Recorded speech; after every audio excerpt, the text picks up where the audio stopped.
Hello friends, welcome to Ashita's kitchen. இன்றைக்கி வந்து நம்ம என்ன பார்க்க போகிறோன்னா, பாவக்காய் வச்சு ஒரு குழம்பு தாங்க பார்க்க போகிறோம். இது எப்படி பண்ணுறதுன்னு பார்த்துடலாங்க. இந்த குழம்பு வந்து ரொம்ப சூப்பராக இருக்குங்க. சாதத்துக்கு வச்சு சாப்பிட்டோன்னா ரொம்ப நல்லாயிருக்கும். நல்லெண்ணெய் ஊற்றி தாங்க இந்த குழம்பு வந்து நம்ம பண்ணியிருக்கோம். இது வந்து வயிற்றுக்கும் ரொம்ப நல்லது. நீங்கள் வந்து கசப்பே இருக்காதுங்க இதில். நீங்கள் வந்து பிள்ளைங்களுக்கு கொடுத்தீங்கன்னா கூட அவங்க கூட விரும்பி நல்லா சாப்பிட்டுக்குவாங்கங்க.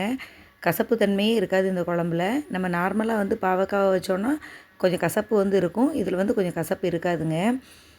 நல்லா சூடாக சாதம் வடித்து வச்சுட்டு சாதத்துக்கு தொட்டுட்டு சாப்பிட்டோன்னா அவ்வளோ டேஸ்ட்டாக இருக்கும். இது வந்து ஒரு காரக்குழம்பு மாதிரி இருக்குங்க. நீங்கள் வந்து புளிக்குழம்பு மாதிரி இதை வந்து இது பண்ணிக்கலாங்க. இப்போ சூடாக சாதம் வச்சுட்டு இதில் போட்டு சாப்பிட்டோன்னா ரொம்ப அருமையாக இருக்குங்க. இதுக்கு வந்து என்னென்ன பொருட்கள்லாம் தேவை அப்படின்னு பார்த்தீங்கன்னா, மிளகா வத்தல், அதுக்கப்புறம் கொத்தமல்லி, தேங்காய், ஜீரகம், இது மட்டும்தாங்க தேவை. தாளிக்கிறதுக்கு வெந்தயமும் கடுகும் தேவைங்க. பாவக்காவை நல்லா ரெண்டாக வகுந்து உள்ளே இருக்கக்கூடிய கொட்டையை எடுத்துகிட்டு நல்லா ஸ்லைஸாக கட் பண்ணி வச்சுக்கோங்கங்க. பாவக்காவை நல்லா குறுக்க வெட்டிட்டு உள்ளுக்கு இருக்கக்கூடிய கொட்டை எல்லாத்தையும் எடுத்துகிட்டு நல்லா வெட்டி வச்சுட்டு அதை வந்து லைட்டாக லேசாக கொஞ்சமாக உப்பு லைட்டாக போட்டு அதில் கொஞ்சமாக புளியை கரைச்சி ஊற்றி அந்த தண்ணியில் ஒரு 2 நிமிஷம் போல் பாவக்காவை போட்டு எடுத்துருங்கங்க. அப்போ வந்து உங்களுக்கு அந்த கசப்பு தன்மையே இருக்காது பாவக்காயில். கொஞ்சம் ஒரு 2 நிமிஷம் மட்டும் போட்டுட்டு அப்படியே எடுத்துருங்க. ஏன்னா அந்த புளி உப்பு அந்த இதில் கசப்பு வந்து நமக்கு போயிடும், கசப்பே இருக்காது. இப்போ அதை நல்லா குட்டி குட்டியாக கட் பண்ணி எடுத்து வச்சுக்கோங்கங்க.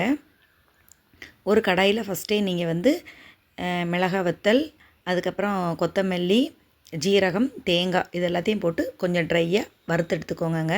வறுத்து அதை நல்லா ஃபைன் பேஸ்ட்டாக அரைச்சி நீங்கள் எடுத்து வச்சுக்கோங்க. எடுத்து வச்சுட்டு அதுக்கப்புறம் குழம்பு பண்ணுறதுக்கு நம்ம வந்து ஒரு பாத்திரத்தை அடுப்பில் வச்சுட்டு குழம்பு வந்து பண்ண ஆரம்பிச்சிடலாங்க. இப்போ வந்து ஒரு பாத்திரத்தை அடுப்பில் வச்சுட்டு நான் வந்து இந்த நீளமாக 2ஆக வகுந்து கட் பண்ணி வச்சுருக்கிற பாவக்காவை நல்லெண்ணெய் விட்டு வதக்கியிருக்கேங்க. கொஞ்சம் எண்ணெயிலே ஆல்ரெடி பாவக்காய் வந்து நமக்கு வெந்துருங்க. இப்போ இது வதக்கும் போதே இதில் வந்து கொஞ்சமாக வெந்தயமும் கடுகும் போட்டிருக்கேங்க. இப்போ அரைச்சி வச்ச பேஸ்ட்டையும் இதோட சேர்த்து நல்லா மிக்ஸ் பண்ணிக்கோங்க. அரைச்சி வச்சது வந்து மிஸ் ஆகிட்டுங்க வறுத்தது. இப்போ அதையும் நல்லா சேர்த்து நல்லா வதக்கிக்கோங்க. கொஞ்சமாக மஞ்சள் தூள் போட்டிருக்கேங்க. இதையும் போட்டு நல்லா வதக்கி எடுத்துக்கலாங்க. இப்போ கொஞ்சம் தண்ணி சேர்த்துக்கலாங்க. தேவையான அளவு தண்ணி சேர்த்துக்கோங்க. கொஞ்சமாக புளியும் உப்பும் சேர்த்துக்கலாங்க. இப்போ பாருங்கள், இது குழம்பு வந்து கொதிக்கிறதுக்கு போட்டிருக்கோம். இப்போ தேவையான அளவு உப்பு போட்டிருக்கேங்க. உப்பு போட்டு நல்லா மிக்ஸ் பண்ணிவிட்டு கொஞ்சமாக புளி தண்ணி விட்டுருக்கேங்க. விட்டுட்டு இதையும் நல்லா கொதித்து நல்லா கொஞ்சம் வற்றி வரட்டுங்க. நம்ம ஊற்றின எண்ணெய் வந்து வெளியே வர்ற அளவுக்கு வற்றட்டும். பாவக்காய் வந்து கொஞ்சம் சீக்கிரமே வெந்துடும். ரொம்ப தண்ணி ஊற்றி ரொம்ப நேரம் வேக வைக்கணும்னு அவசியம் கிடையாது. ஏன்னா நம்ம வதக்கும் போதே பாவக்காய் வந்து பாதி வெந்திருக்குங்க. இப்போ பாருங்கள், குழம்பு வந்து நல்லா சுண்டி வந்துருச்சு. நமக்கு கரெக்டான பதம் இது தாங்க. இந்த பதத்தில் எடுத்துட்டோன்னா குழம்பு ரொம்ப நல்லாயிருக்குங்க. நீங்கள் இதே மாதிரி ட்ரை பண்ணி பாருங்கள் ஃப்ரெண்ட்ஸ். இதே மெத்தடில் நீங்கள் குழம்பு வச்சு பாருங்கள்.